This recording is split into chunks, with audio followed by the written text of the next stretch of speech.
Hello, everybody, and welcome back to the Tardis Zone Talk. So, while the intro was happening, the Soybeans Industries Twitter account is at the dropping a link that has led me to a video. So, I'll have to go and check out the video and see what it's all about.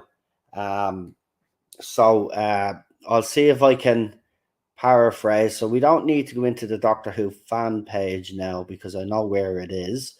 So I'll go in and get it. I just didn't want to get the link up because the computer is running a bit slow, and if I have too many pages open, it doesn't seem to work properly. So what I'll do is I will listen to the video and see if it's anything to do with um anything to do with the current era or the 60th anniversary, or it could be absolutely nothing. But in saying that, the site in question says, "Say no to the weak, woke, and wasteful emotions. Upgrade for free today." So I don't think this is anything to do with the 60th, because why would they say, mention woke? Anyway, so it brought me into this website. I'll just show you. I'm not going to play the video to you guys. So what I'll do is I'll put the link in the chat now in a second. Just bear with me. So I just want to show you what's popped up when you go into that link. So this is what we have. So remember, we got the Soybeans Industry yoke, and then Soybeans Industry live breaking news, right? So I'm going to put the link. I'm going to share the link. So I'm going to stop sharing that. I'm going to put the link in the chat right now so you can go and check it out for yourselves and see what all of this nonsense is about. What I'm going to do now is hopefully I can actually watch this video while I'm talking to you and see what they have to say. So it's a 3-minute video. We've got the little beep from the earpieces.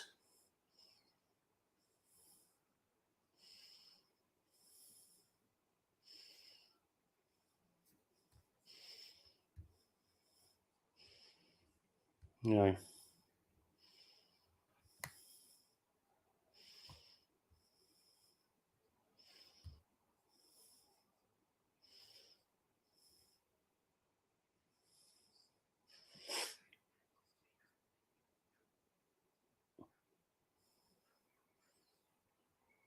Right, they're talking about how Soybeans Industries has changed the world. It's like a CEO that's talking for the company, telling them how great they are.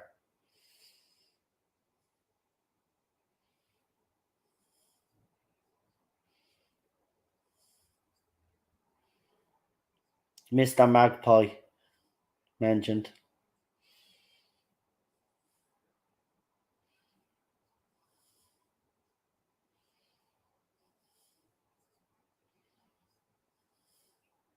Oh, breaking news.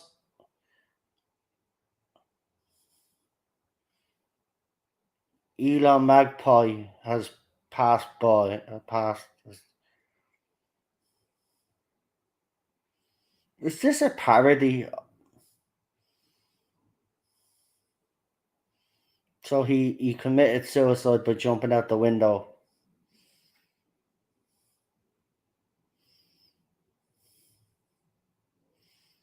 And he looked like Elon Musk. I think this is a fan thing. If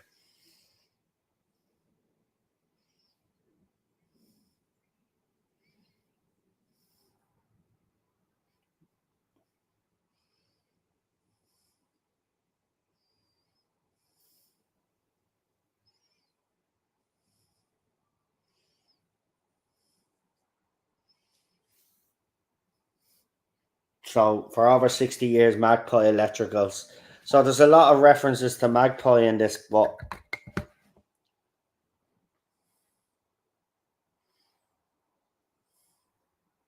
So Cybus is saying it's an accident. But they said that they were disappointed that he didn't sign off on something. So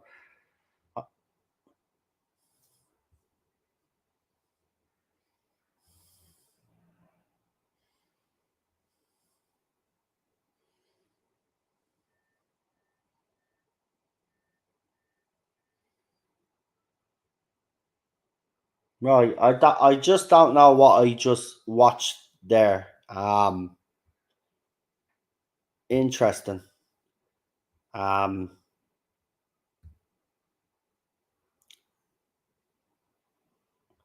I mean, they've left some posts as well 5 hours ago. Breaking, we can confirm our shareholders have accepted Elon Magpie's 2.1 trillion proposal to purchase Soybeans Industries, and then all of a sudden he passed away. And they even have a picture, and it looks like Elon Musk.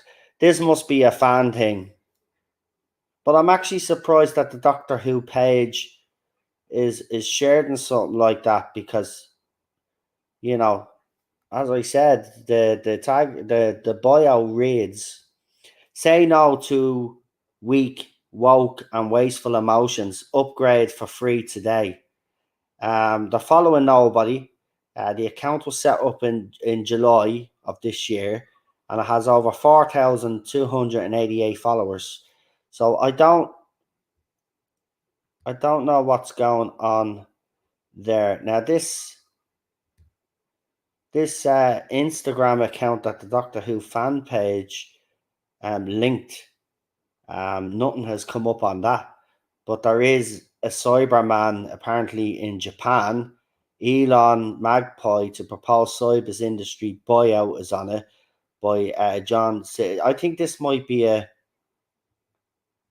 fan thing. I don't know. Unusual. Anyway, that's that. I don't know. That was interesting.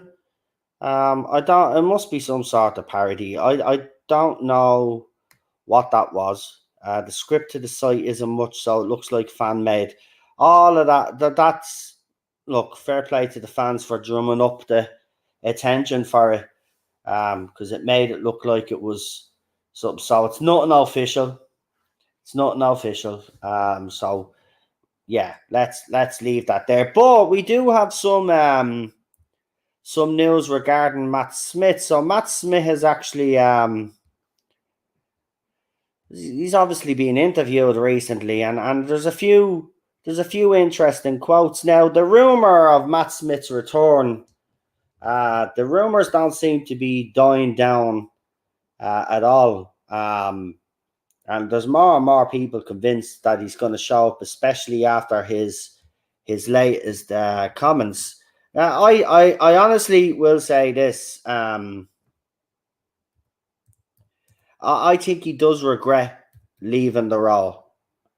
It comes across that way to me, um, with the quotes that he has made. So I'm getting them up now. Hold on, I'll just read them out. So as we covered, there'll be no promotion for the centenary, which is ridiculous. Uh, it's funny the Doctor Who page has gone all quiet all of a sudden. They did ask the question: do you want RTD to continue with the Timeless Children's storyline? Absolutely not. Um, So Matt Smith on David Tennant's returning for the 60th anniversary. Russell's back. It makes sense. What a doctor. What an actor. What a bloke. Arguably, David is a total seminal doctor.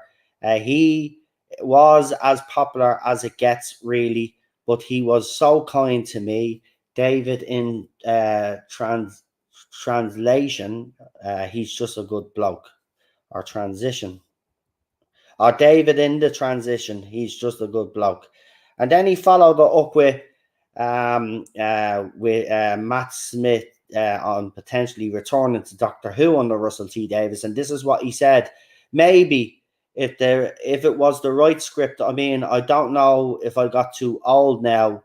It would have to be really right.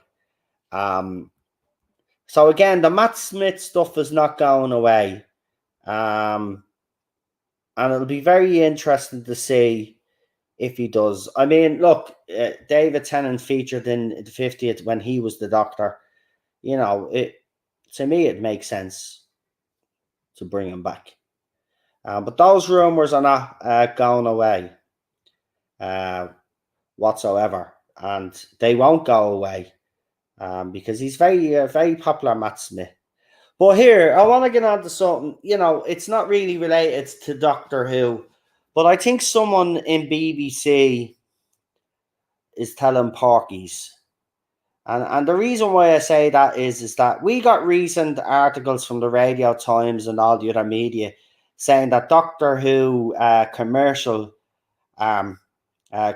branch, Doctor Who Studios, made record profits. Yeah, we get an article like this today, which I'm just going to throw up on screen. The article is in the link description if you just want to check it out for yourselves. I'm not going to read it all out because, to be quite honest with you, we don't need to go into too much detail, but because the headline says it all. BBC to sell 70 million Eastenders studio to bolster flagging finances. But that's not what the media were reporting to everybody, because the Doctor Who fans, particularly the ones that enjoyed this era, were sticking it to us and telling us, well, if Doctor Who was that bad, well, how come BBC Studios made a lot of money?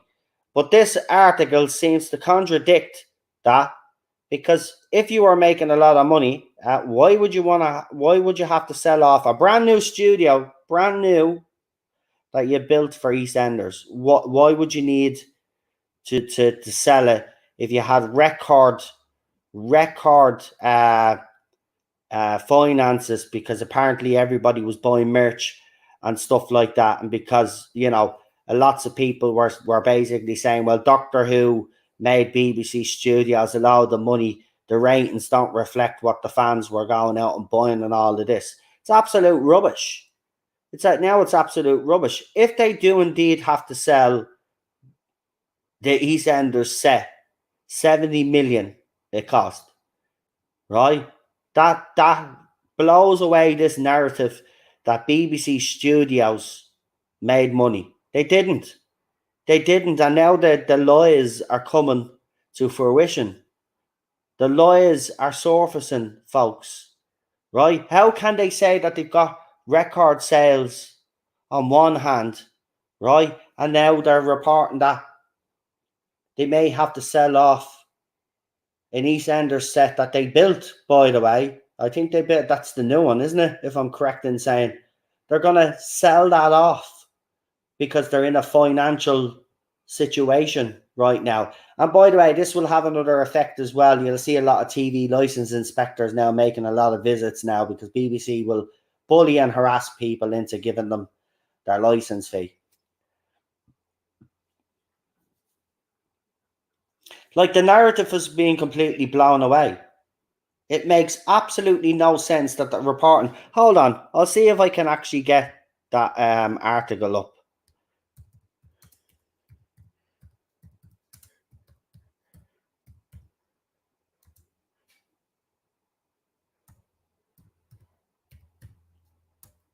Let's see. There you go. Right? Now explain this to me. Right there. Even this headline makes it all. I'm telling you, they're lying. Right? Look at this. Right? So apparently BBC Studio sets record growth with profits up 50%, reaching 5-year target of 1.2 billion return to the BBC. Yet they are selling a studio worth 70 million quid because apparently they had record growth.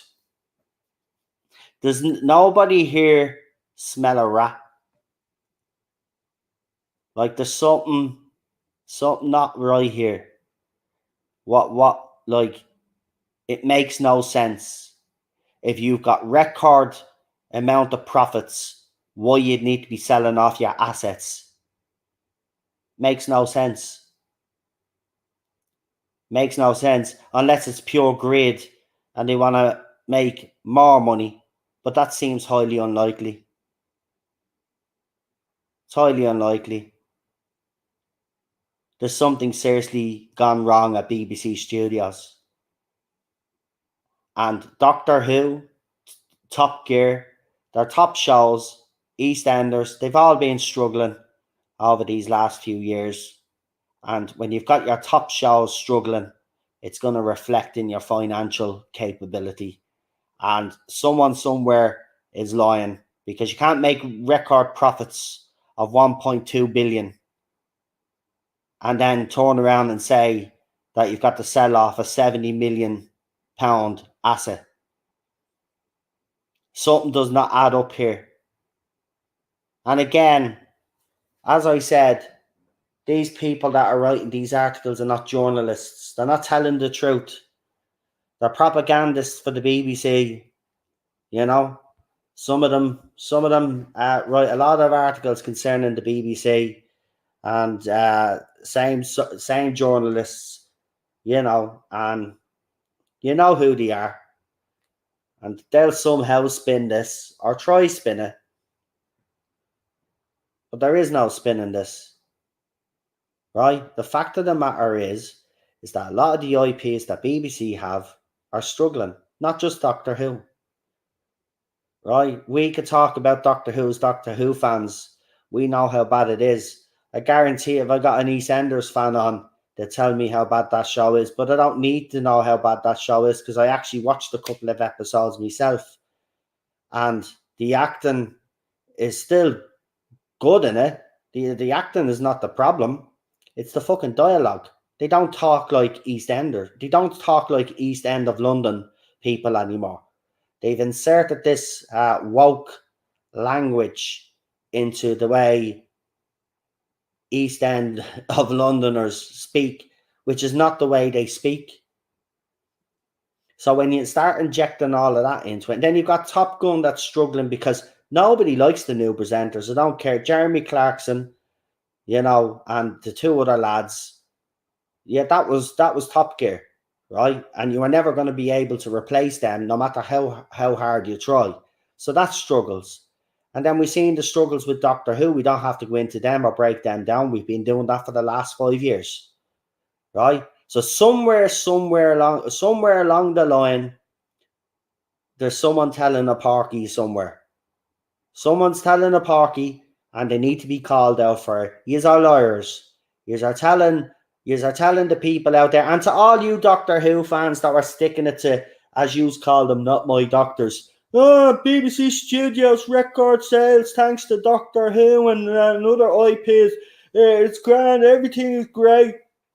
They're not my doctors. Just want to hate on stuff for the sake of hating on it.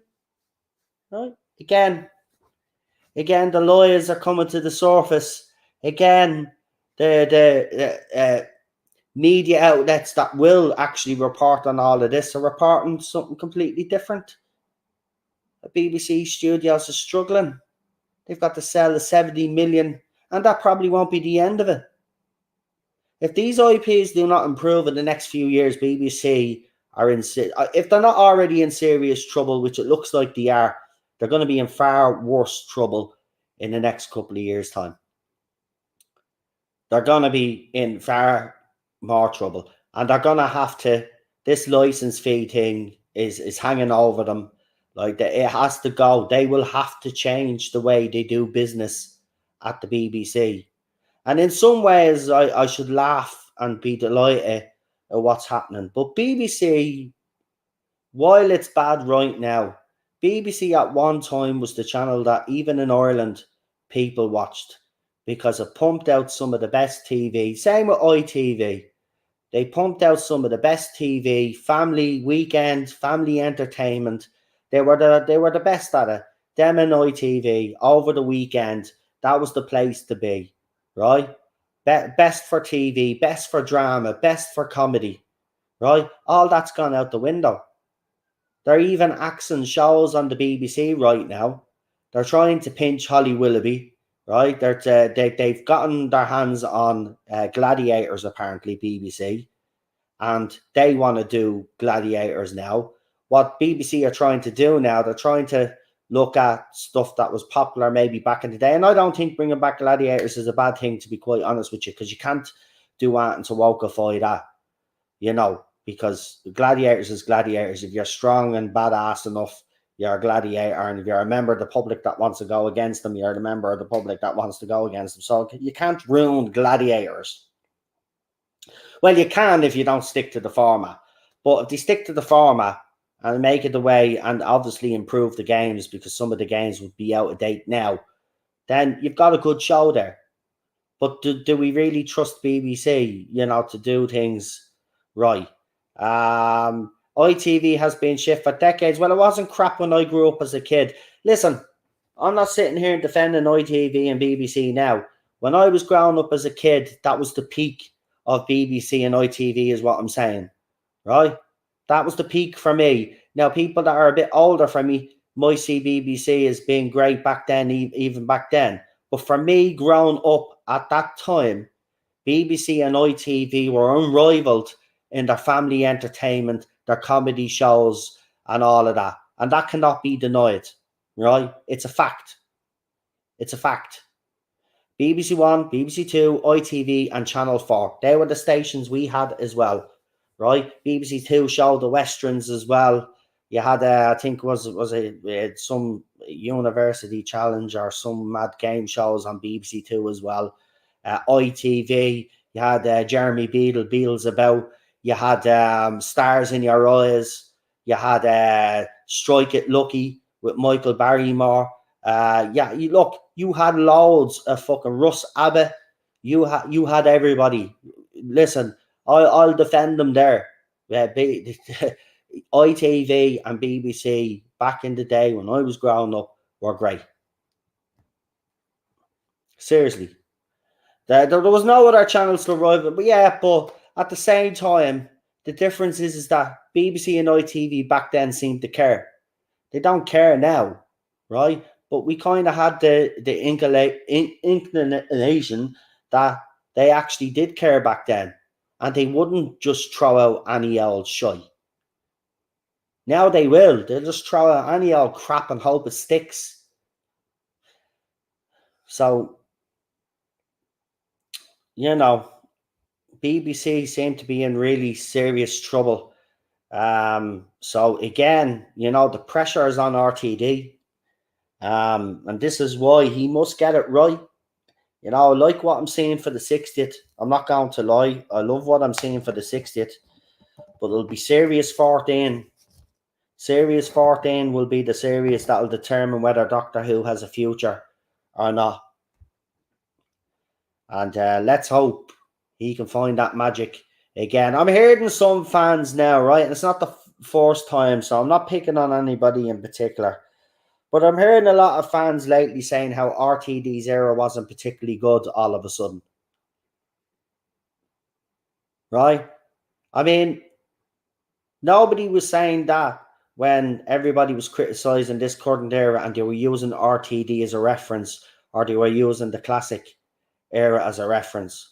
But a lot of fans did use the RTD as the reference and maybe the standard that New Who should be at today. But all of a sudden now it's like the attitude has kind of changed, and it's like, well, RTD is not as great as we all made him out to be, and all this. This is the new rhetoric that we're getting. And I don't like it.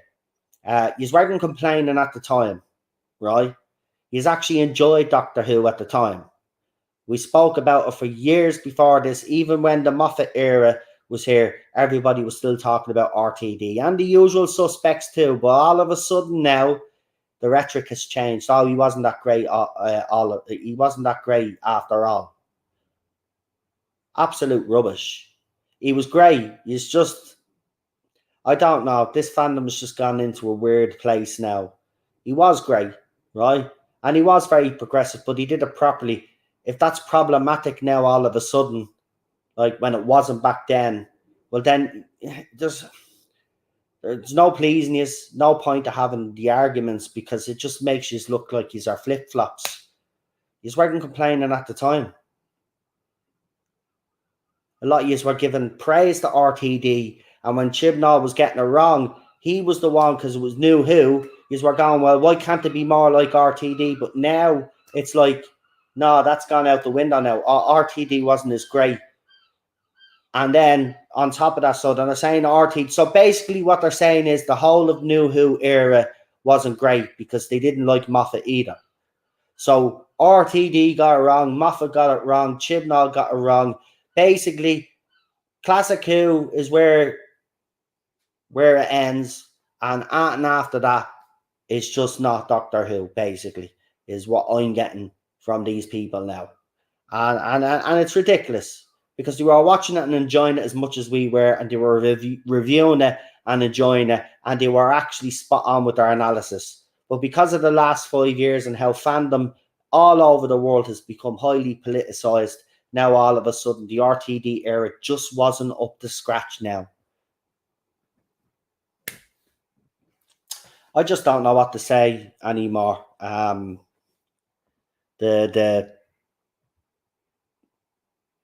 just don't know what fans what you want. I mean, I thought RTD's era, was it perfect? No. But compare it to Stephen Moffat and certainly this era, I think RTD was more consistent. Did RTD have silly monsters in his era? Of course he did. He had some that he probably shouldn't have had. And some stories that he did, I didn't actually particularly like. But overall, he was far more consistent than the two showrunners that we got after the fact. So, I think it is a bit of fatigue as well, Jack. I would agree with you. I think there is a bit of fatigue there. But if he can manage to get the writing up to a certain standard, I think that will go away if you have good stories. I do. It's okay, Noel. After the last special of this era, people will be reminded of the terrible writing. I know, Charlotte, but it is very frustrating how certain fans and certain channels and accounts out there are slowly changing the narrative that RTD wasn't that great, but yet they loved them back in the day. I just think it's disingenuous. You can't. Look, the last 5 years for me has destroyed fandom and all fandoms, not just Doctor Who, but I think the last 5 years in particular, fandoms have really suffered and have really gone through the ringer. I think Doctor Who fans more than anything else, to be quite honest with you. There's lots of things that have happened to the show that are quite critical and have damaged the show critically. But I'm sorry, I'm going to defend RTD here. His first era, as I said, was more consistent. He had some great stories. He had some great villains. And I won't hear any of this other nonsense, man. And you know why I won't hear it? Because you weren't complaining about it at the time. If you were complaining about it at the time, I'd say, right, fair enough. You are sticking with your beliefs and your arguments that you just had years ago.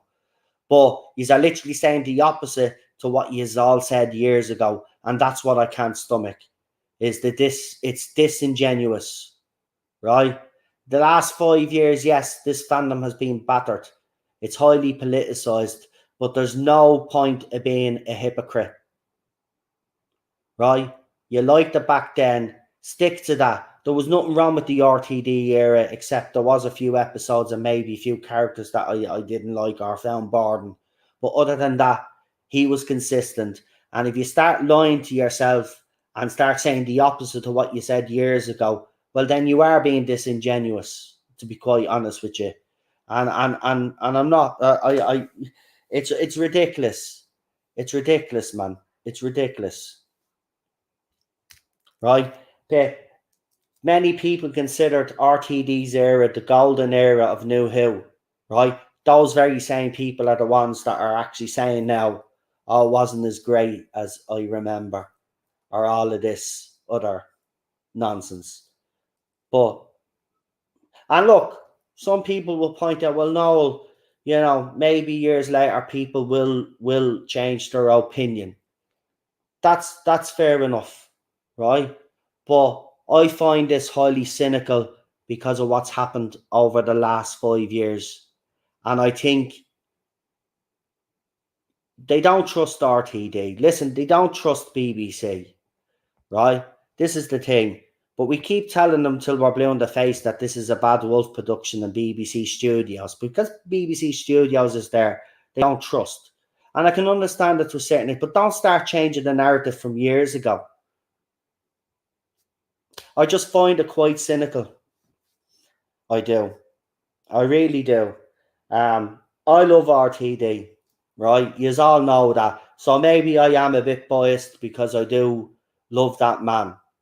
As I said, and I made it quite clear, he saved my life when that show came back because I was in a very low point in my life. And he gave me a Doctor Who that I could get behind, right? And I fell in love with the show all over again, thanks to RTD. So for that, I was always going to give him a chance anyway. But everything that I've seen from casting decisions and from what he's shown us and what we've seen leaked and stuff like that, I'm impressed. And I know it's only for the 60th anniversary specials, right? But I've seen stuff there that has indicated to me that you could tell that RTD still has a love for this show, right? So, I'm not going to be swayed by any other people. I'm not trying to sway people here either. If that's what you genuinely feel after all of these years, fine. As I said, fine. But I can't help feel that this is all cynical, right? And, this has been going on for a couple of months now, and I haven't actually opened my mouth about it because I don't want to get bogged down with all of this again and start having to call this bullshit out.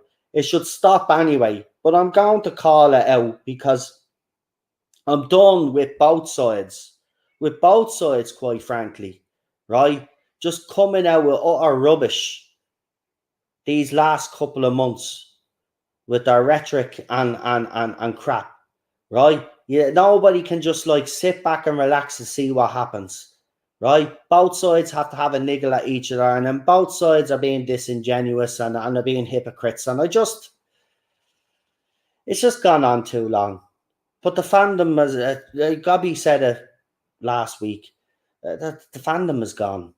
Fandom is gone. What we have here is we've built little communities on here, right? And most of us follow each other on whatever social media platform that we're on. We all support each other. We've built a little community here. This is where the fandom is really alive, right? And I don't just mean my channel. Talking about the Spacebook, all of those other channels, Gobby Guy, Daniel's channel, Jack's channel, Marty from MCTV, all of those channels, all the people that we know, right, that have built up their own little audience, their own little community, and then those audiences, those communities bleed into one another, and there's a love and appreciation between all, right? But that's where the Doctor Who fandom survives. That's where it survives now, and it's actually sad. But that's what it is. It's turning into a civil war, and I don't want to get involved, but I'm not going to just sit back and let both sides just spew their nonsense and not say anything about it, because that's not what I'm about. That's not why I started. You know the reason why I started my channel up, because I was annoyed at what they were doing with Doctor Who. So I have to stay true to myself, and I have to call this out as I say it. And look, there'll be people on even that have supported me and that have that opinion now that RTD wasn't as great. Right? At the end of the day, as I said, I'm not falling out with anybody, but I'm gonna say it out straight. I think it's a bit cynical. I think RTD should be given a chance because I think he did prove himself first time round. But again, make up your own mind anyway. But I will be watching the anniversaries specials, which I think will kick off Christmas Day, by the way. And I'm still I've been talking about Christmas Day for a long time now. I've literally pinned me flag on it now for it to happen. But Christmas Day or New Year's Day, I doubt it'll be New Year's Day because Christmas Day is RTD, and that wouldn't it be quite fitting to have the first episode of these 60th specials to be shown on Christmas Day this year, right? To kick it all off. It'd be quite fitting for RTD to get that Christmas spot back. And I think that that's where we might go with that. And you know what? If that happens, I'll look at Doctor Who on Christmas Day. We've missed that, right? So there's still love for Doctor Who, even though it's gone through this shit. There is still love for it, right? Because you see all the channels talking about Doctor Who, right? Channels like this, right? There's still a love for it. We wouldn't be still around if we didn't love the show, right? We just didn't like this era.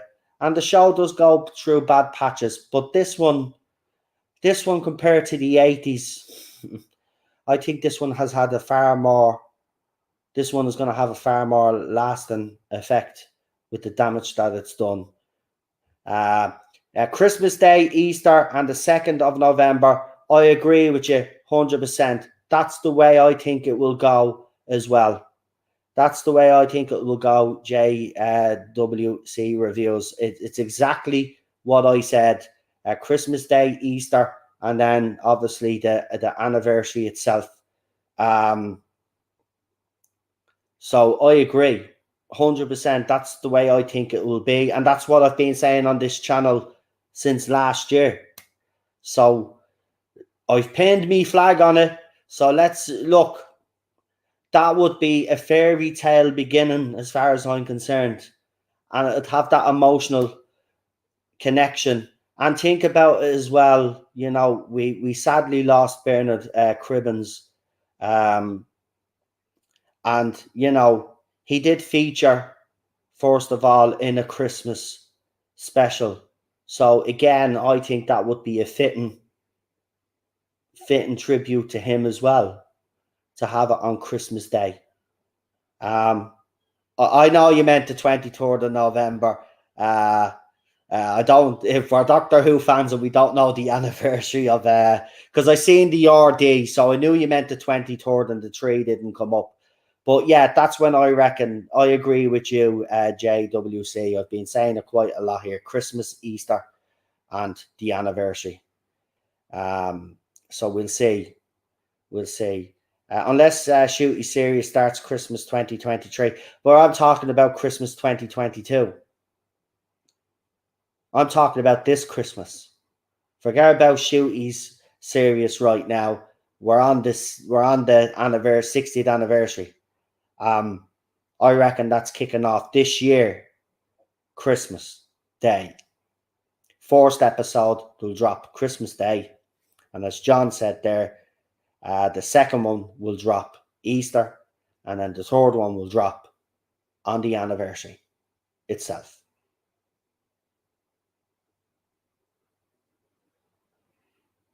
Because, you know, as I said, yeah, but you see, Lee, why I disagree with you here, right? Why I disagree with you that you said you can't see anything till November 2023.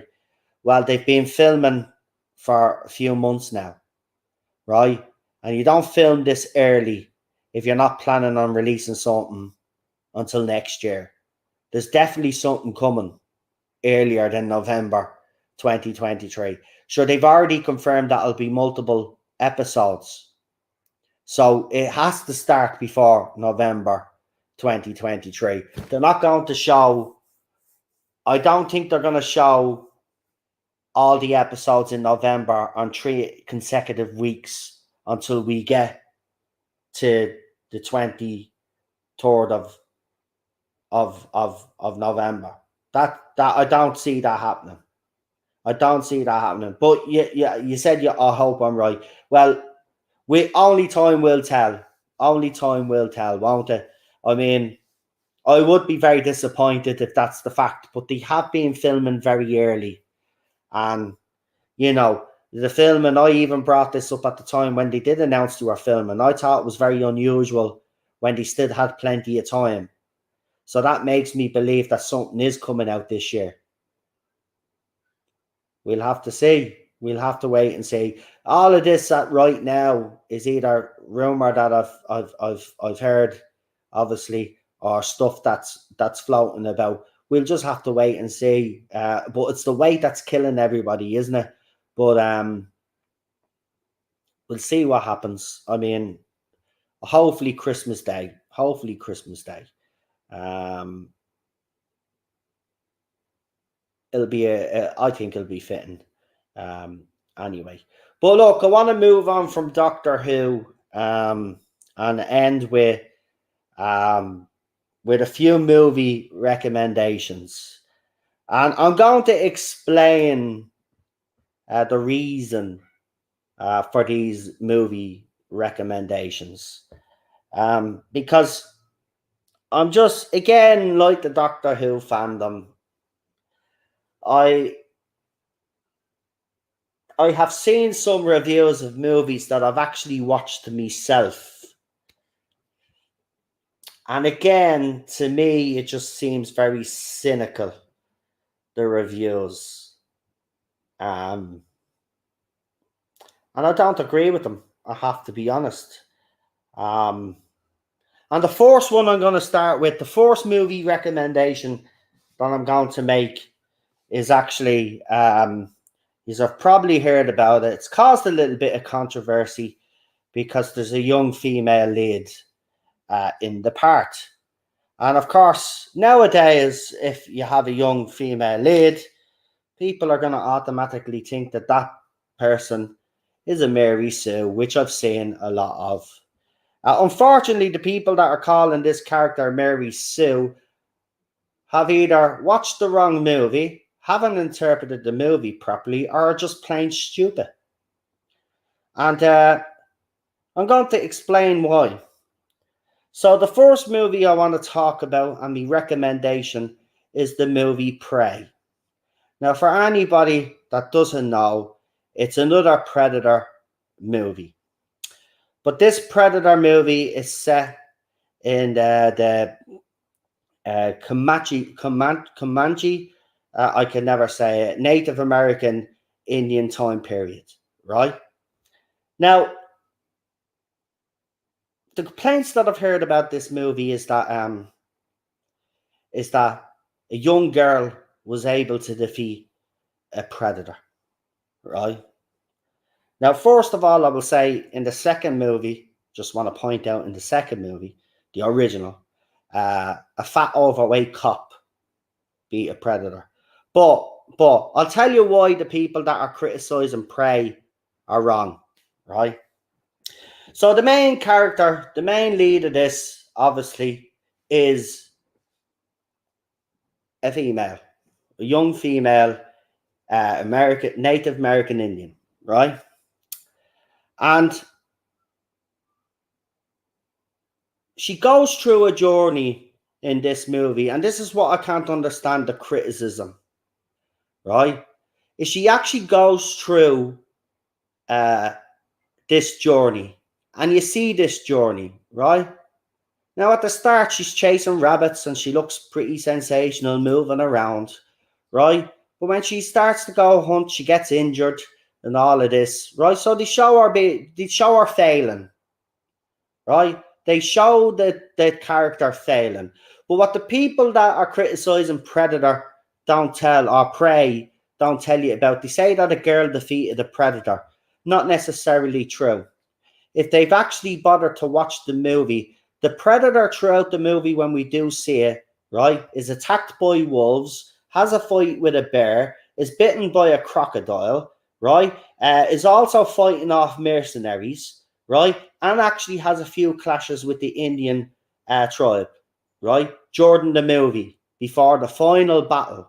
Now, while all of that is going on, this girl is going through a journey. She'll mess up along the way, but then she'll soon figure things out, and she does figure out things, but it's not just by accident. She uses her head, right? But the thing about it is this, right? The thing that I don't get is this, right? Is that she gets her ass kicked in this movie a couple of times, yeah? But she's a Mary Sue, right? I'm sorry. Let's be honest why he's had a problem with the movie, right? You see young female lead, and all of a sudden, you automatically think that it's going to be woke, right? I heard from one reviewer that I actually do like, but I disagree with him on his Prey review, where he said that the dialogue was cheesy. There was a focus on trying to make the female lead powerful and all of this, but that was the whole point. It's same with the Alien franchise. I mean, Jesus Christ, it goes for one franchise, but with this franchise, you have a problem with it, right? The arguments just don't hold up, right? And the reason why the arguments don't hold up, as I said, this female lead does go through a journey. Now, people will have their complaints about the way the Predator looked and stuff like that. I actually didn't mind the Predator. The Predator doesn't use high tech in the movie, no lasers or anything. I think he does use his lasers a couple of times, JWC, but not as often as you'd expect the Predator to use it. But I think this Predator was trying to test itself, because as I said, I had fights with animals, right? It was fighting in all different directions. But every time it was fighting with all of these different things combined, right? So we get to the last scene, right, where the final battle happens. Yeah, the Predator has been injured so much time that the Predator is actually weaker by the time it gets to the final battle. So it's not beyond that this girl who, who has had a journey throughout the movie would learn from her experience and find ways of beating the Predator. Right? Now, there's nothing wrong. Actually, Cheryl hasn't even watched Prey because she doesn't like the Predator. Well, it's not that she doesn't like the Predator movies. I don't think she's I think she finds them too gruesome. But Cheryl hasn't said that. Cheryl hasn't watched this movie. I watched this movie by myself. I'm telling you, the people that are slating this movie are wrong. And that's my opinion. But I think they're wrong. This movie was very well put together. Was it perfect? No, absolutely not. But you've got Predator 1, 2, and now you've got Prey. That's I consider that the trilogy. Every movie that's came after that, after Predator 2, I don't count anyway. But this movie, to me, was a good addition to the Predator franchise. And I'm not going to sit here and say otherwise. That's how I felt about the movie. It was a very good movie. If it bleeds, we can kill it. Exactly, John. That's what I'm saying. And she didn't kill the Predator by herself. Remember, she was getting help in the battle, right? And then obviously, it's her left with the Predator. But it's clever the way they done it. I'm not gonna look. If you still want to watch it, don't watch it, right? But all I'll say is, if you're gonna comment on it and you haven't watched it, you've no reason to comment on it, right? My suggestion would be go and watch it for yourselves and don't be listening to other people out there, right? And that includes me as well. But watch it for yourselves, right? I've got my opinion on the movie, but watch it for yourselves. Don't be. I'm sick. This is the problem. I'm not gonna watch it now because such and such said the movie is shit.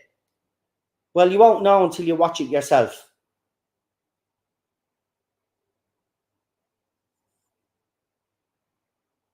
Predators would have been better if they signed Arnold and Danny. I agree with you on that. Predators is probably the only one that you can kind of give a little bit of kudos to.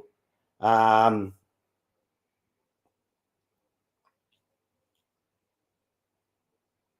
anyway, I mean, look, I'm just recommending it. You can go and watch it if you want to. If you still want to watch it, that's fair enough. But I'll just say it's a shame if you don't give it a go, because I gave it a go and I enjoyed it. As I said, is it perfect? Absolutely not, right? But is it better than previous offerings that we've gotten? Absolutely. But I think this is a worthy movie in itself. I think the acting in it is superb. Someone said the acting in it was terrible. It's not. It's not. It's not terrible. I know terrible acting when I see it. Look, I've been watching a lot of B movies lately, right? Or a lot of these straight to DVD or Blu-ray movies that Bruce Willis and all of these other stars that used to make big movies are making now, right? And some of the people that they act with are absolutely terrible, right? This wasn't bad acting, right? The lead in it is actually convincing. She goes through her journey, as I said. She's picked on by the boys as well, which would have happened back then. But again, people use today. See, the other side accuse the left of using today's mentality when it comes to shit. That's the way they think too. It was a Native American Indian tribe. You mean to tell me that there were no women warriors back then? He's going to say that there was no women warriors back then? Because I'm pretty sure there was. So again, you know, it's up to you yourselves. But there is a movie that that I think a lot of people will enjoy. So it's a movie from Ron Howard. So I just want to get it up there on the screen and talk about this a little bit. Because it was when I saw the title of it, I honestly didn't know what this was going to be about, because I didn't read the synopsis.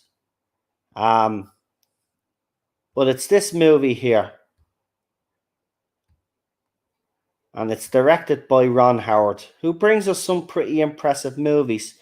So it's called 13 Lives, and it's a drama survival movie, and it's I think it's Prime Video. So Colin Farrell, Viggo Mortensen, and Joel Edgerton, and Tom Bateman, and other lads there. So what it's basically about, it's about a kids football team in Thailand, and this is just before the monsoon season is supposed to begin. So they're playing a game, and then their coach, you know, is with them, and they decide that they want to go to this cave before it gets dark. It's a bit of I think it's a tourist attraction, but locals like to go to this cave. The only problem about this cave is that for certain months of the year, the cave is completely flooded. What happens is that the monsoon rains, or they get a heavy bout of rain, comes early, and while the kids are in the cave, they get trapped in the cave. And Colin Farrell and co are a team that are brought in to rescue these kids. Now, it's based on actual true events. And what these lads did to save all of these kids, there was, right, the swim was hours, right? From where they were, right? From where the rescuers were to where the children were with their coach. It was a 5-hour journey underwater. Now, they had sections of it where they could pop up, right? But they couldn't get the kids out. There was no way of getting the kids out. So they came up with this mad idea. And I won't tell you what the mad idea is. But let's just say that if you are into these kind of movies, with rescue, as I said, it's based on actual events. I haven't watched the movie where I've been on the edge of my seat much, or hoping that things go well. But that movie, 13 Lives, is well worth a watch. I'd actually give it got 7.8 out of 10 there. I would actually give it an 8.5 out of 10. Absolutely fantastic. And if anybody is wondering about Prey, I'd probably give Prey a 7.5 out of 10. Yeah, they're the ones that got trapped in that cave. That's the story that they're telling JWC Reviews, and it's riveting. The acting is superb. Actually, Colin Farrell doesn't put on a bad English accent, but you could still hear some of the Irish come out sometimes. But Colin Farrell is starting to star in a lot of decent movies now. You know, because I think he's being let down with some of the movies or movie choices he's decided to be in haven't been great. But I think lately he's been getting a spot on with his TV shows and his movie choices. So it's good to see him in a blockbuster like this, because that's what I would call this. But yeah, Elon Musk, yeah, you're right. So the loads of countries around the world, you know, look, it's an interesting story. Obviously, we did hear about it on the news, but we wouldn't have known the details of everything. But what they do to rescue those kids is just, you will be amazed that they got away with it, for starters. But I'll say no more. But it's worth a watch. It's worth a watch. So that's that movie I would like to recommend. So Prey, and obviously, as I said, 13 Lives. But of course, we've got to talk about the movie that everybody has been really talking about. I finally watched it, and that is Top Gun's Maverick. It's not very often in Hollywood where you get a sequel that's way better than the original. And I mean, by a long shot. Top Gun Maverick should be the benchmark for anybody that wants to bring any old franchise back from the 1980s, right? If you're going to do a sequel after years, this is how you do it. Oh my God, this movie had everything. It had heart. It had some heart in your mouth moments. It was just everything I wished this movie would be, and more. And more. Is this movie overhyped? Absolutely not. It deserves the hype. It deserves the money it made. And long may it actually continue, because by God, oh my God, this is the best film that I have seen in a long, long time. Seriously. Absolutely brilliant. Everything I could have wished for.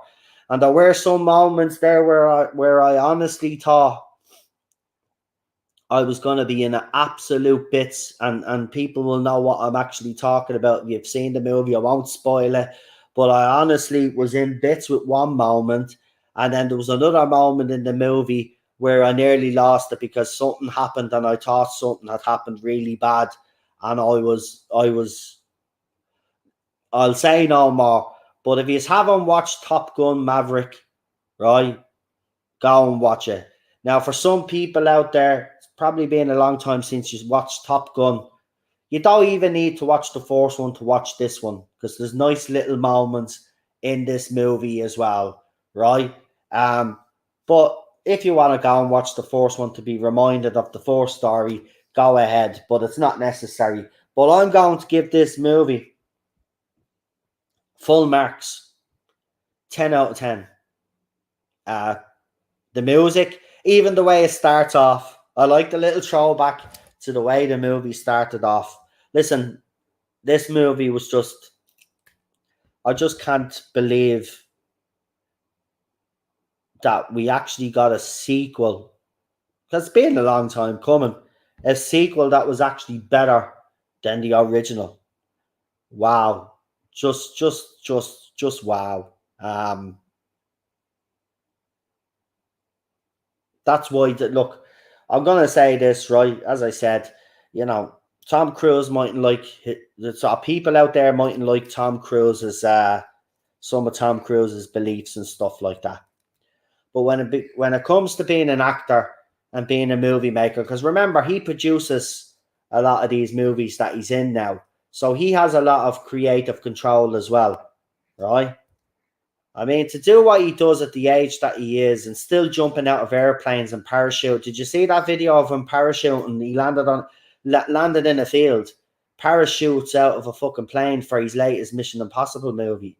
I mean, the man's a legend. He's the last true movie star. I'm sorry, because the others are all starting to retire now, and they've come to the, it happens.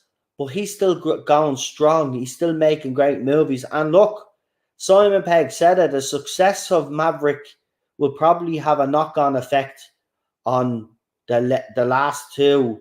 Well, we don't know if it is going to be his last two Mission Impossible movies, because there has been talk about, and some people have come out and said it's nonsense. But if this does turn out to be his last two, then I think they're going to probably be the most successful Mission Impossible movies, thanks to Maverick. I think it will have a knock-on effect. I think Tom Cruise right now is real hot. I think get Tom. Look, we'll get Tom Cruise in a lot more movies. That's all I say.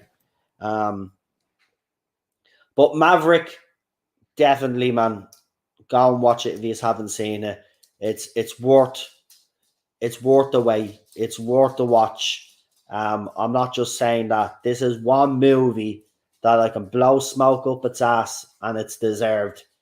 Acting, brilliant. The scenes with the aeroplanes, all I'll just say is absolutely brilliant. The opening sequence to this movie, right, is just absolutely brilliant. Brilliant. I mean, you get an introduction to Maverick's character straight away after all of these years, and he's still the cocky little shit that he was back then. And I love it. I lapped it up, man. I lapped it up. So I would recommend that movie. Now, there are some movies that I have actually watched. I'm not necessarily recommending these movies that I mentioned now coming up, but I'm going to kind of tell you how I feel about them, because some people say it was a bit of a gamble to make this movie, but I want to talk about this movie here, and I'll pop it up on the screen so you know what I'm actually talking about. So hold on, let's get an old image there. Right, so I want to talk about this movie here.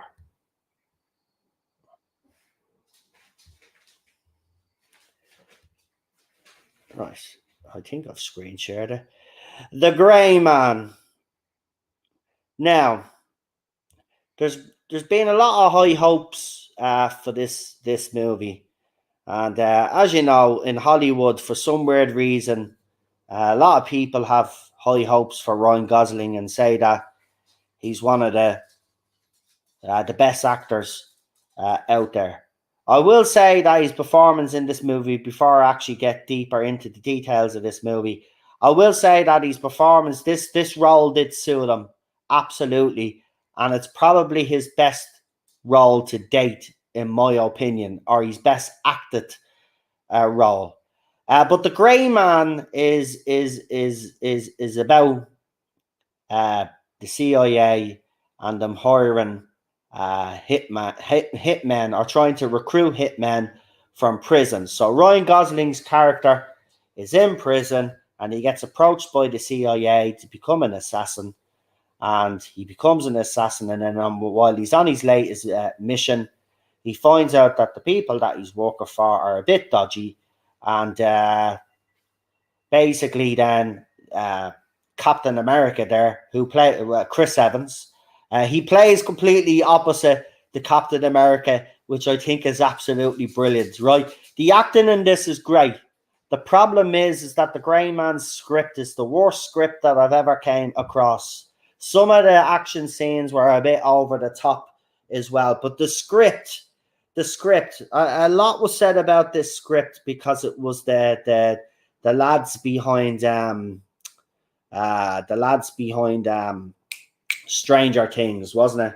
What you call them, the brothers, whatever they're called. Anyway, the script itself is basic, right? So it's basically CIA bad. Ryan Gosling's character is supposed to find out, but they keep talking about this big cheese, this person that's in charge, and you never really see him. You don't see him actually, I don't think, in the movie, or maybe you do, and I didn't see it.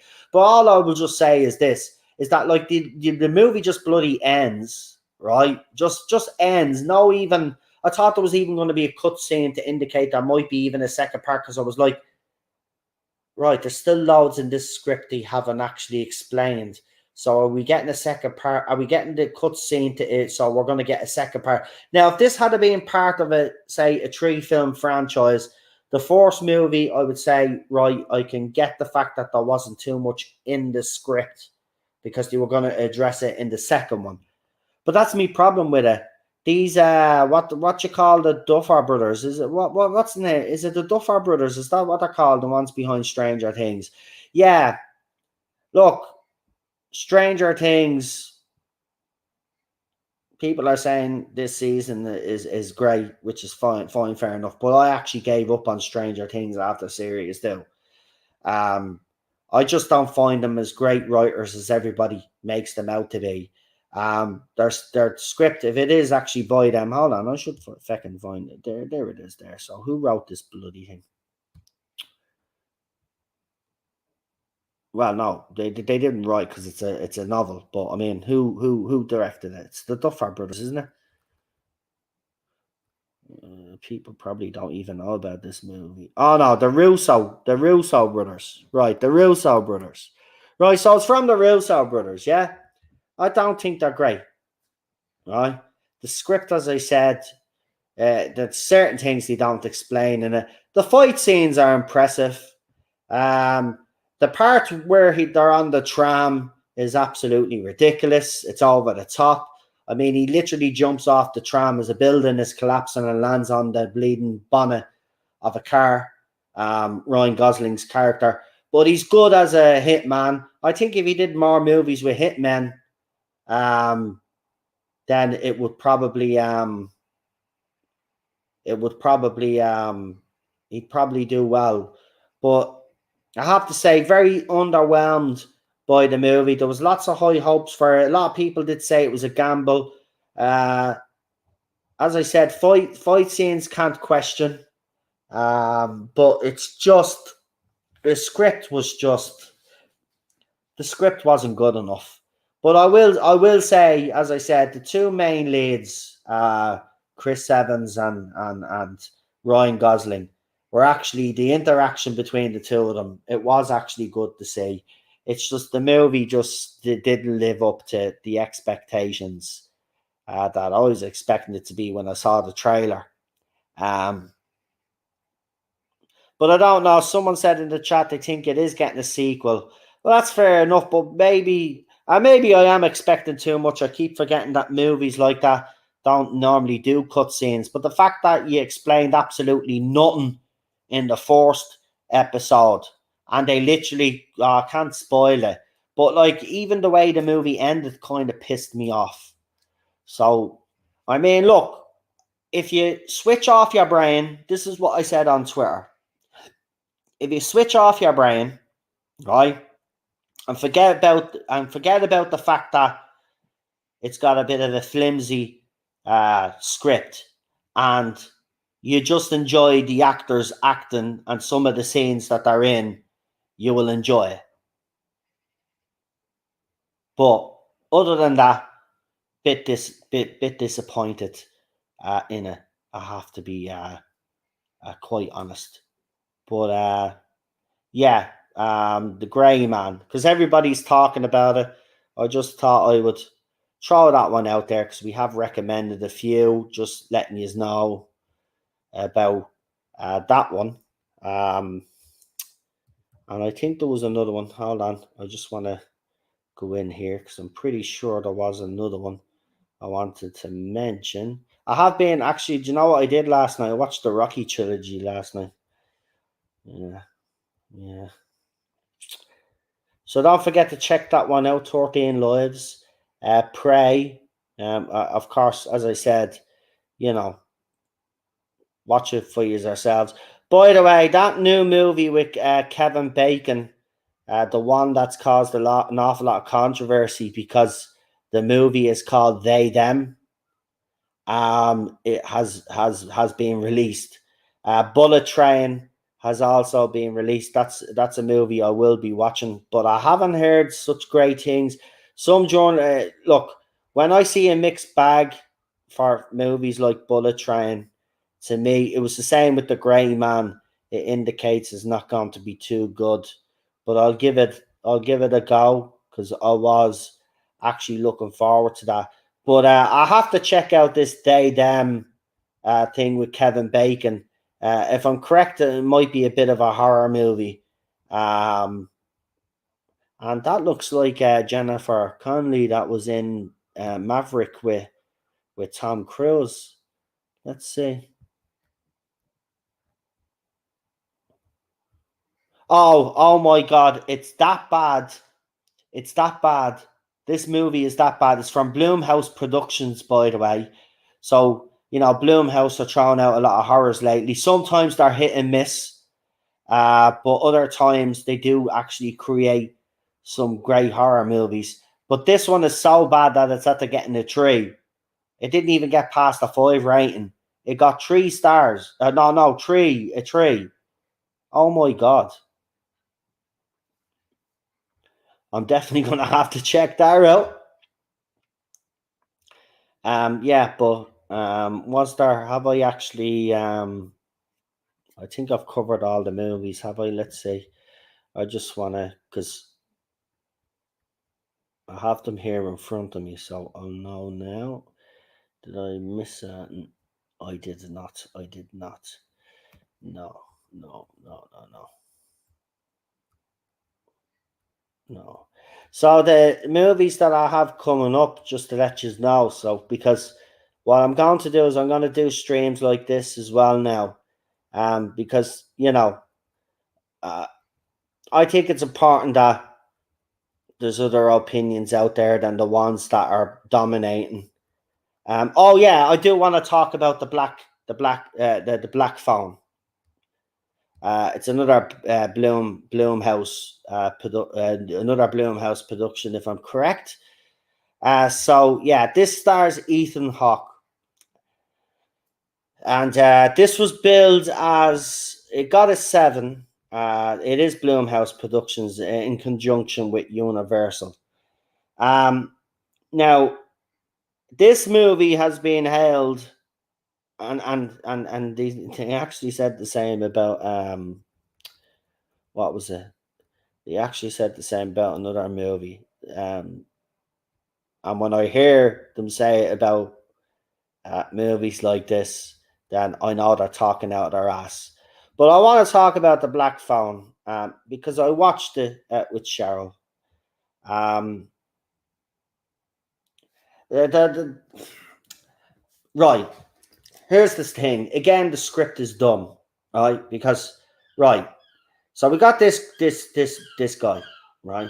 And you've obviously seen the trailer. He's got this mask on, and there's a phone in this basement, right? But the thing that makes no sense is that apparently he's kidnapped all of these kids and he's killed them all, right? And they're buried in a different location. But yet there's a black phone in the bedroom and it rings, and then there's the dead kid's voice is talking to the kid that's being kidnapped right now, and the kids try help him to well, they either help him or trick him and stuff like that, right? All of this is going on, and then your bloke's motives are not really like, we don't know what Ethan Hawke's motives really are, right? Again, the problem with this movie is right, and by the way, I literally had one jump scare, and I didn't jump, Cheryl did, right?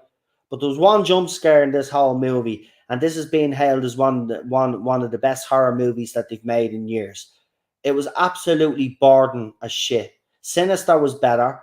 I don't get the hype for this movie. Ethan Hawke was decent in the movie, but again, I agree with Lee. Some of the bloody dialogue was absolutely shit.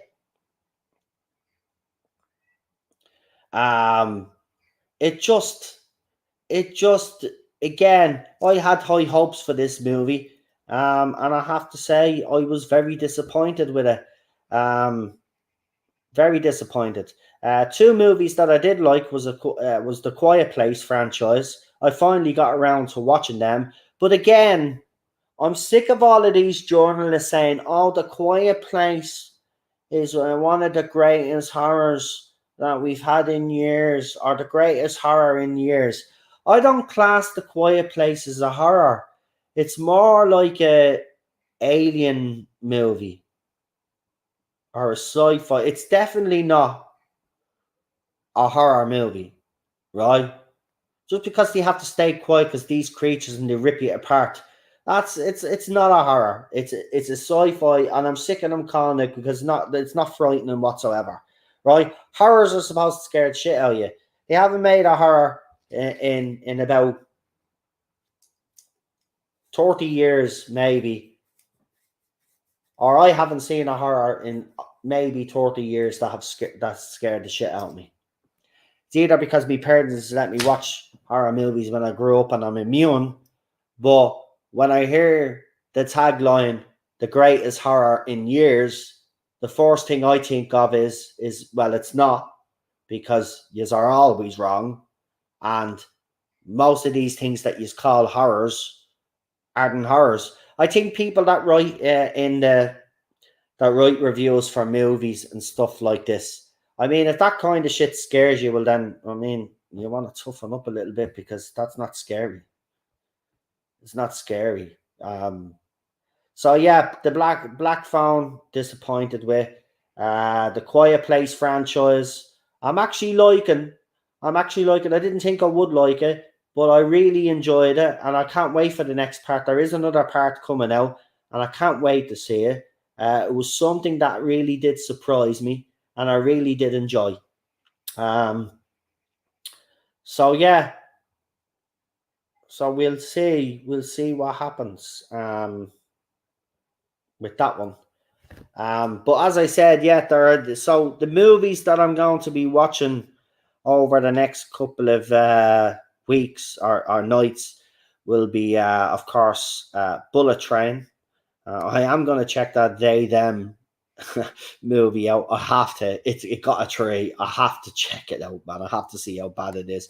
But you know what? I'm actually pissed for Kevin Bacon, because they were going to do a Tremor show, or they'd show the ad. Remember that ad that they did, because the little trailer they did, because they wanted to try get this show up and running, and then they decided not to do it, or they pulled the plug on it. So I'm going to watch that. I don't know if I'll give the Elvis movie a go, because I'm not an Elvis Presley bleeding fan. But I'm going to give Bullet Train, They Them a go. What else is there? There's a couple of new movies.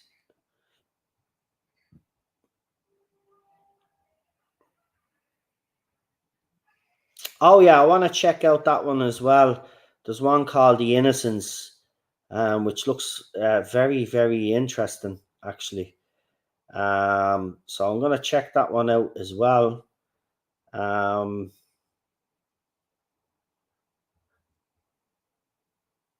So yeah. As for The Sandman, haven't watched it yet. But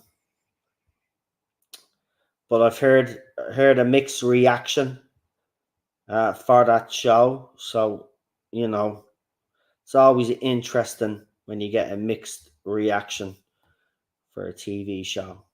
Um, but we'll see. Bullet Train does look good. It is a movie that I am looking forward to watching, because Brad Pitt hasn't done a decent movie in a few years, so I think he owes us one. Heard the Elvis movie was good, yeah, but the thing about it is, it's like okay, yeah, Elvis, I know what he did for music and all of that, but I'm just not a fan. So I mean, there's no point in me watching a movie on his life story if I'm not a fan. Um, but there is a new movie. I think it's a movie about Marilyn Monroe, which I will be very interested in seeing, actually. The actress that's even playing her, holy crap, she's spot on. But of course, the woke left are disappointed because she's apparently a different nationality, and that's rubbed people up the wrong way. I mean, this is silly. I mean, you got your guy, what's his name, coming out and saying he had a problem with James Franco playing Castro because he's not Latina. But yet, this is the same guy that was playing Italians in movies and stuff. All I'm just going to say is that, that all of these woke actors and actresses, you have forgotten something. You're paid to act, right? Are we suddenly going to start giving out about Sean Connery because they got him to play a Russian with a Scottish accent? Are we going to start now, like, with all of this crazy nonsense, right? You're paid to act, right? And you're not just paid to act. If you're asked to play a person from a different country, that's part of your job. Don't all of a sudden come out and say, well, I think you should be played by a Cuban because it's Castro or some other nonsense. Well, then I'll say to you then, Jordan, your career, you made movies where you played Italian. So an Italian lost out on a job because of you. Are you going to give the feedback for that movie that you made then because you feel so highly about this? Because you literally stole from someone else. So if you're going to start this nonsense, and I'll say it as well to these idiots out there that say that gay characters should be played by gay people, right? You're paid to act, right? That's it. Paid to act. And if you're asked to play a part that happens to be a part where you have to play a gay person, well, then you act, right? Tom Hanks did it in the streets of Philadelphia. Nobody would, you know what I mean? None of this was an issue back then, right? They're creating issues. Oh, I think, that'd be like me saying, well, okay, then that's fair enough. Well, then Tom Cruise should give his money back for Far and Away because he butchered the Irish accent, right? Or Brad Pitt should give his money back for The Devil's Own because he put on a crap Irish accent. But you don't hear us bitching and moaning and saying that Irish people should play Irish parts, right? It's absolutely ridiculous. You're paid to act and that's it. End of story. Colin Farrell was playing a British person, right? With an English fucking accent. But he's not British. He's Irish, right? You're paid to act. You forgot what your job is to actually do. You're paid to act, right? Fuck's sake. Will you all get over yourselves? All these idiots that talk about this kind of stuff, yeah, right? They wouldn't for 1 second even consider giving back the money for the movies that they made because it's bullshit and they know it's bullshit. You know what his problem is that he's pissed that James Franco got the role because he's getting no work, right? And because he's getting no work, he's going to throw his arms up in the air and say, I've no problem with James Franco, but casting him as Fidel Castro was fucked up. Sorry, mate. Obviously, as I said, he was the best candidate for the role. If you're so incensed, why didn't you actually audition? Or if you did audition and you didn't get it, it just goes to show then they hired the best person for the job because they didn't think you were the best person for the job. Or maybe you're just screaming up now because you haven't worked in a couple of years and you're probably looking for a job. But either way, the only reason why you're saying it is because you're a virtual signaling little twat. Just like every other actor and actress out there that spews all of this nonsense. That's all yous are, right? Because yous are hypocrites of the highest order. Because if yous were asked to give back the money and those fees for the shows that yous were in or the movies that yous were in that took a role away from someone else, yous would tell people to go and F themselves, right? So don't be now all of a sudden coming out all outraged when someone gets a role that you wish you had, right?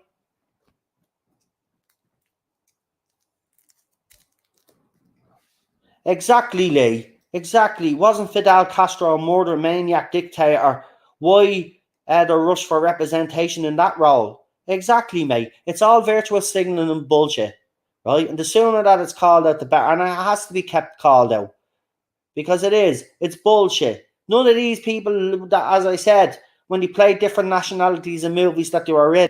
They're not going to start. They're not going to give back their fee. If they think that strongly about it, they should. They should give that money to charity or something.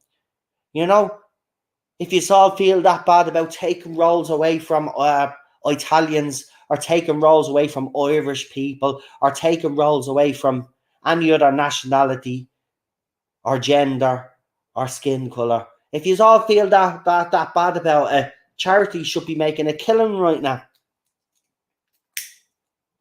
Right? But they're all a bunch of fucking hypocrites. They're all a bunch of virtual signal twats, right? And he probably hadn't worked in years, or worked in a while, and he's looking for some work.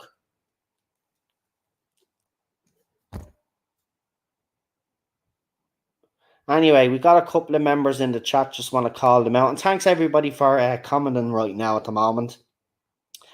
We got Patrick Muson in the chat, and we got Chris in the chat as well. Nice to see you, pal. Nice to see you.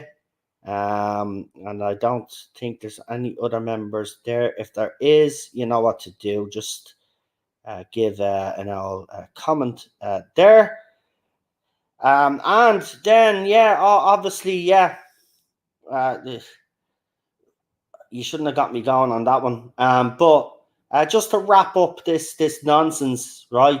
Actors and actresses are paid to act, and whatever role they're given, that's their job. So stop with the nonsense. But let's get into this, because rightly so, drawing Jack Rabbit has brought up something that actually has pissed me off completely. So Michael Mann has decided that there's going to be a second Heat movie. Now, for most people, Heat is a definitive movie, because I think it was the first time, if I'm correct. It was the first time. I'm not quite sure. I think it was the first time that the both of them were on screen together.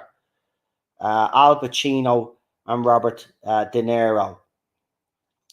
So apparently Michael Mann has decided, after all of this time, that there should be a Heat sequel. So we're getting a Heat movie that we never asked for. And this seems to be happening quite a lot. That a lot of these studios. Also, actually, there's going to be a new Die Hard. But apparently your man that's doing the Die Hard movie has come out and said, well, he tried to reinvent the movie. He didn't want to make it a carbon copy of the first. Now, sometimes reinventions do work, but let's be honest, over these last couple of years, it hasn't worked out. So there's another movie franchise that they want to screw up. But they already screwed up the Die Hard franchise anyway with the latest offerings, in fairness. But, yeah, there's another franchise they want to kill off. So yeah, there's some whoppers coming out soon enough. No, they used this new technology. They did it for the Irishman, where they made them younger, Chris. They made them younger in the Irishman. So they've got that technology now where they can actually bring old actors back and just make them look younger. But again, it just goes to show you, I mean, why Heat was a one-off movie. It's not a movie franchise. But Michael Mann is trying to make it into one now. I just don't get it, man. I just don't get it anymore. As I said, I even retweeted him, and I says, nobody asked for this. Nobody has asked for it. So don't be giving it to us. We don't want a second Heat movie. Why would you want to touch an iconic movie like that and give it a sequel? It was like what they did with Basic Instinct. Do you remember? They gave us Basic Instinct. There was no need for a second one. There was no need for a second one, right? Because the second one was never going to live up to the expectations of the first one. And it'll be the same with this movie. It's never going to... Look, just because Maverick... This is what's happened. I guarantee you this is what's happened. All of these directors out there that have old... maybe franchises that they were considering years ago maybe to revive, but never did, right? Because they probably thought it was a bad idea. But then Maverick comes along after a long time and becomes a billion plus franchise. And Michael Mann and everybody else has probably looked at this, because don't worry about it. Ridley Scott, James Cameron, and all the other idiots will be coming out of the woodwork with more of their old franchises, right? And they'll probably think, oh, yeah, well, it worked for that. It can work for Heat, right? Then Steven Spielberg or something might decide, oh, I'll bring Jaws back, maybe. I said I'd never do it, but with the studio's been asking me, maybe I should bring it back and do it, because, you know, maybe there is a need for all of these movies. See, this is what I'm afraid is going to happen now. It was lightning in a bottle, and you're never going to get that again. JWC, you're never going to get that again. So I don't see the point in it. But look, Hollywood's not going to listen to us. They haven't been listening to us for years. It looks like they're going to still refuse to listen to the public out there. Nobody asked for these movies or these franchises, and we certainly don't want to. And this was the problem I had with Maverick. The only problem, yes, it's a sensational movie and it's great, but now Hollywood directors, producers, and studios are going to look at Maverick and how well it done, and they're gonna go into their back catalogue, and they're going to shake off the dust off a couple of their franchises, and they're going to say, right, let's revive this. And that's what's going to happen. So you're going to see a lot more of this. You're going to see a lot more of this. Everyone wants a franchise. Look at old man Ridley Scott, Alien without the alien. Exactly. And that's what you get. Listen, Maverick was done right because the people behind it cared. And I'm not saying that the people behind renewing these franchises would, but 9 times out of 10, they're going to fail for whatever reason, whatever it is, right? Only so few. That's why so few sequels actually do better than the first. There's only a few sequels that have probably surpassed the first one, or many people consider have, and it's a personal option, of course, you know. But I think we're going down this route now, and I don't like it. And I think there's going to be a lot of our childhood franchises and movie franchises that we grew up with in the 90s and the early 2000s that all of a sudden are going to get sequels to them. Patrick, who's a member, is in the chat as well. The Die Hard franchise is one of the few remaining franchises that hasn't been wokeified as yet. Yeah, it hasn't been, but the last few movies have been shit, though. Let's be honest, they haven't been great. But this Die Hard franchise, this is completely different. This movie has been reimagined. As far as I know, Bruce Willis is not in this movie. Sure, he's retired from acting anyway, because doesn't he have? Didn't he come out and say he's not well? So he's done. So this Die Hard franchise moves ahead with a new lead.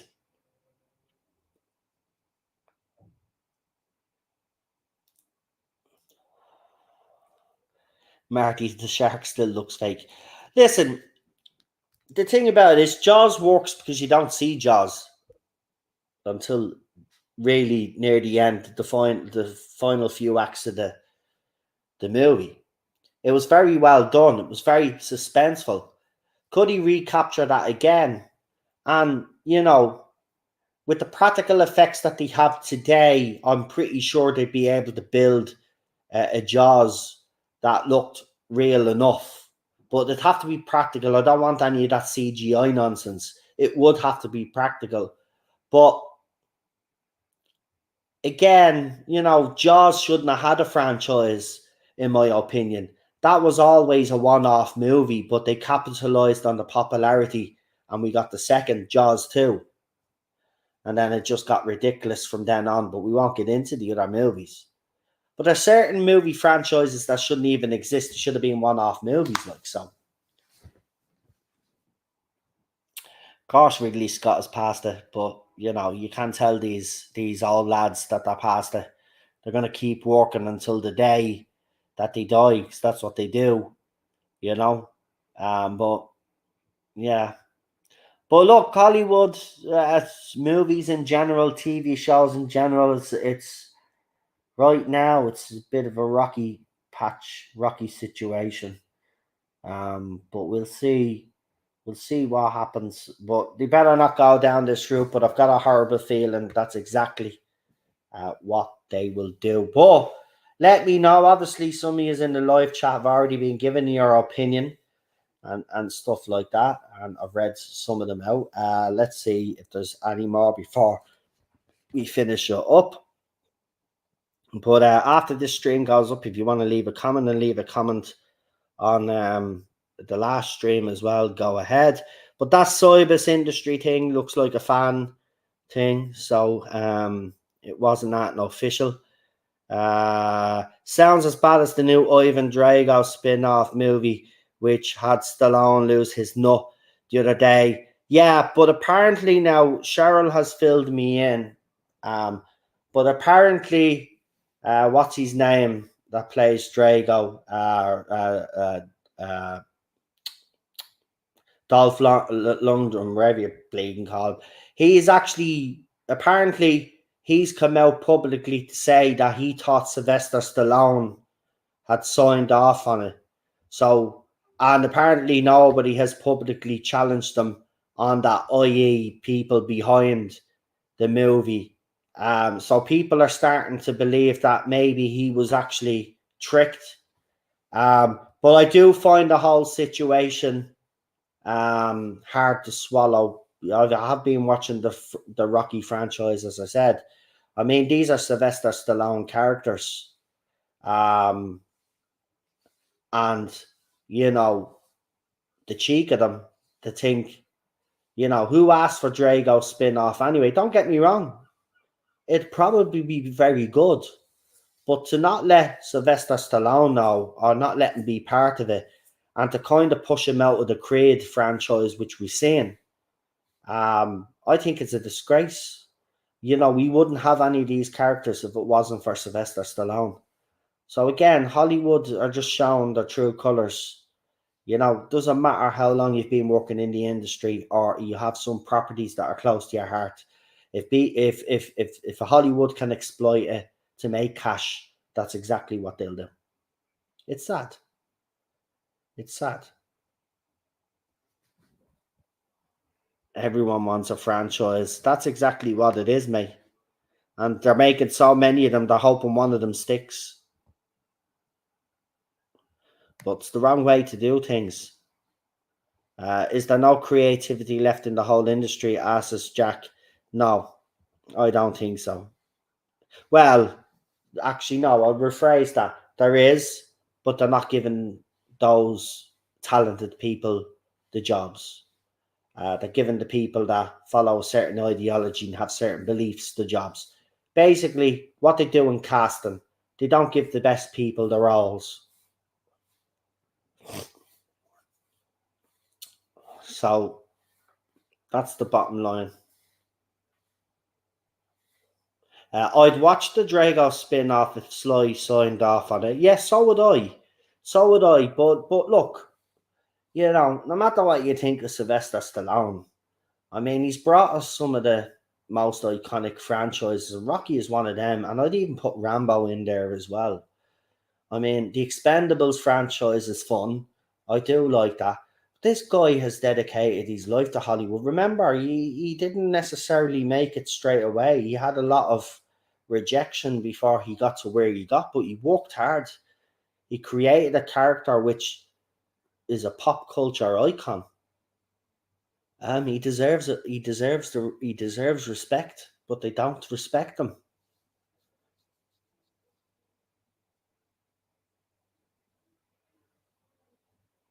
That's what I mean. He doesn't. Exactly, because they helped him obviously get it going, didn't they? Because no studio would touch it. So that's the situation he's in. Unfortunately, Stallone doesn't own the controlling share. That's the problem. I heard a rumor that he is trying to exactly do that, but I think it's a bit late now. I mean, it's going to get dirty if this is still going ahead, and it's going to be sad because I wouldn't like to see those two lads fall out. But apparently, he was told Stallone signed off on it. So if they have lied to him, well, then he should do the decent thing and step down. Because without him, you can't do a Drago movie. So let's see if the friendship can. If he does the right thing, boys, Sly, that'll be the thing. So we'll have to wait and see. But look, that's really it. That's what's going on today. So no official announcements, which we kind of half expected. I didn't know what this Soybeans thing was all about, but obviously the people behind it have been using official filming sites for that they've been filming for the 60th for this to kind of drum up a bit of public reaction for it. As I said, the rumours of Matt Smith returning to Doctor Who continue to rumble on. Give us your opinions in the comment section later when this trailer comes up. Let me know. Let me know what you think. Do you think it's going to happen? Obviously, as I said as well, someone in the BBC or someone somewhere is telling porkies because apparently BBC have to sell off the site where Eastenders is filmed, and I think they literally built that's worth 70 million. But according to all the Radio Times and other outlets out there, BBC Studios made 2.1 billion in profits, but yeah, they have to sell off a $70 million or 70 million pound asset. So someone's telling porkies somewhere and not telling the truth about the numbers. So that's that. And obviously, I gave you my movie recommendations and obviously all the other movies that I have been watching as well and given my opinion on them. But yeah, listen, it's been great. I'm going to go off now and give me throat a bit of a rest because I was screaming at the TV earlier on because United were playing. So I haven't actually shut up all day and I'm actually feeling it now. So I'm going to leave it there and I'm going to say thank you to all me moderators as usual in the chat. And I want to thank all the members too and everybody else in the chat as well that contributed. Stallone, whereas the Stallone was not happy someone is making a new Rocky movie behind his back. Exactly. Matt Smith is my favorite Doctor, but that rumor is definitely Parker territory. Well, I don't know because we don't know if they're still filming for one episode, multiple episodes. We know that we're getting at least 3 episodes. So we'll have to wait and see. But that is a rumor that will not go away. And Matt Smith has said if the script is right, he would return. So he's basically said to RTD, look, I'm here if you need me. So we'll see what happens from that.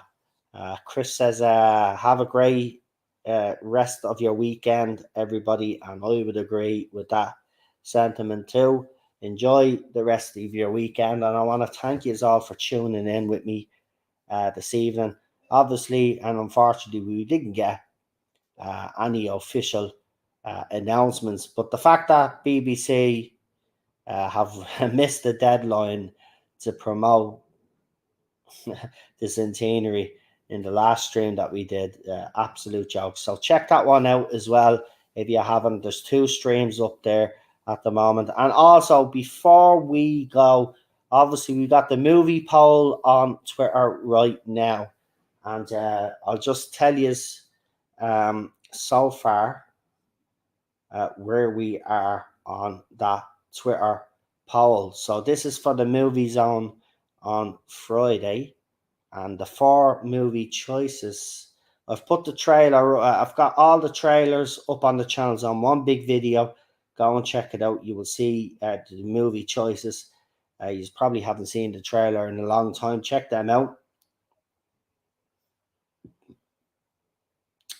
But what's going on here? There we go. So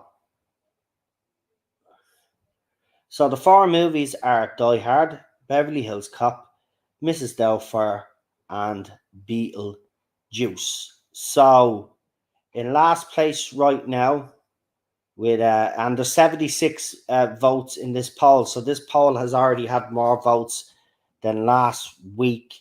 On 8%, we've got Mrs. Doubtfire. In third place, we've got Beverly Hills Cop on 20%.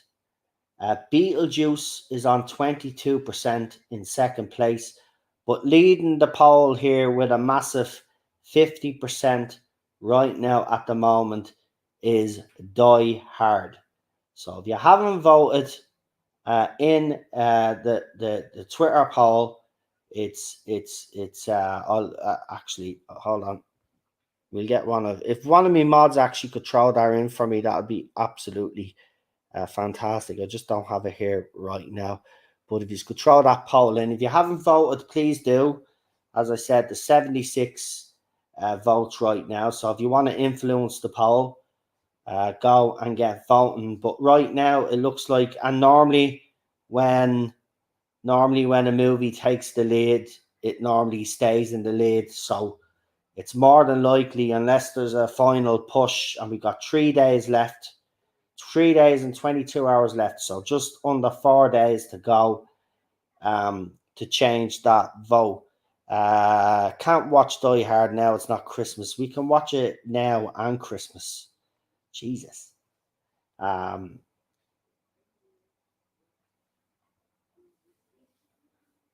So as I said, but if you want to change that, you know what to do. Get on Twitter and vote. If you're not on Twitter, unfortunately, we can't do anything about that one. But if you haven't voted, please do. But as I said, normally when a movie takes a lead like that,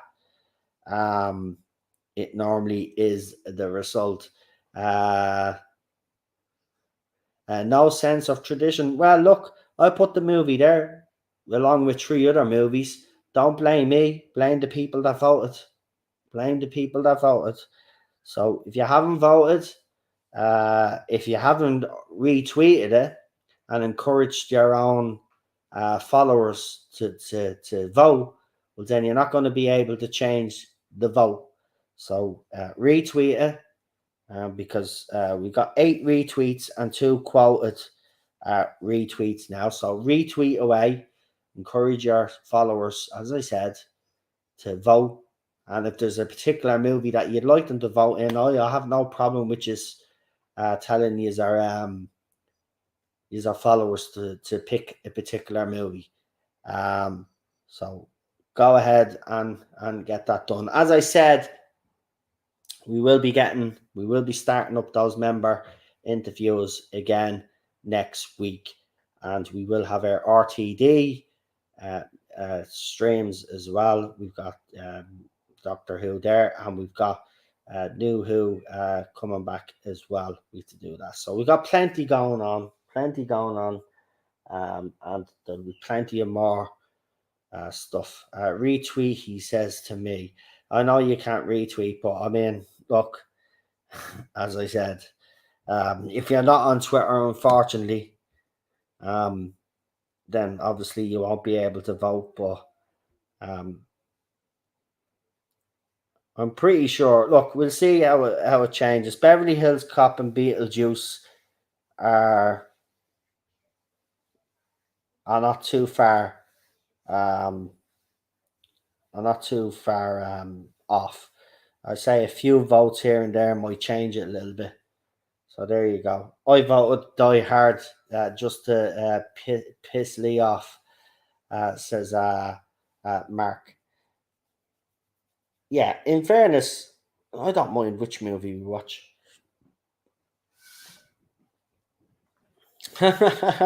Chris said he'll do his dirty work. Do your dirty work for you, Lee. Anyway, I don't think one vote is going to change very much, Chris.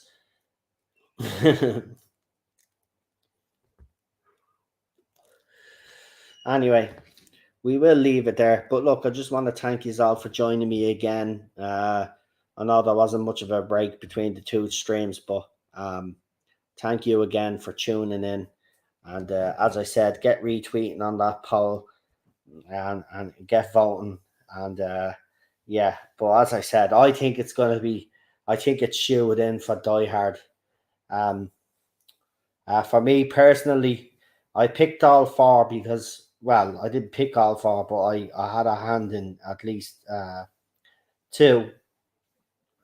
But I'd be happy with any of them, to be quite honest. But if I had me own personal preference, I would actually go with Mrs. Doubtfire. I actually can't believe how low Mrs. Doubtfire is doing because of the great Robin Williams. But that's just me. That's the movie I would have went for, a bit of a laugh. I like Beverly Hills Cop as well. Die Hard, I do agree, is a bit of a Christmas movie, but it looks like it's going to win the poll. And Beetlejuice, I've seen it quite a few times over the last year, so I'd watch that again, though. You never get bored of that movie. But yeah, vote, retweet the vote, get your retweet the poll, get your followers to vote, and let's see where this poll goes. As I said, it hasn't moved from the 76 votes, so nobody's literally voted since I spoke here.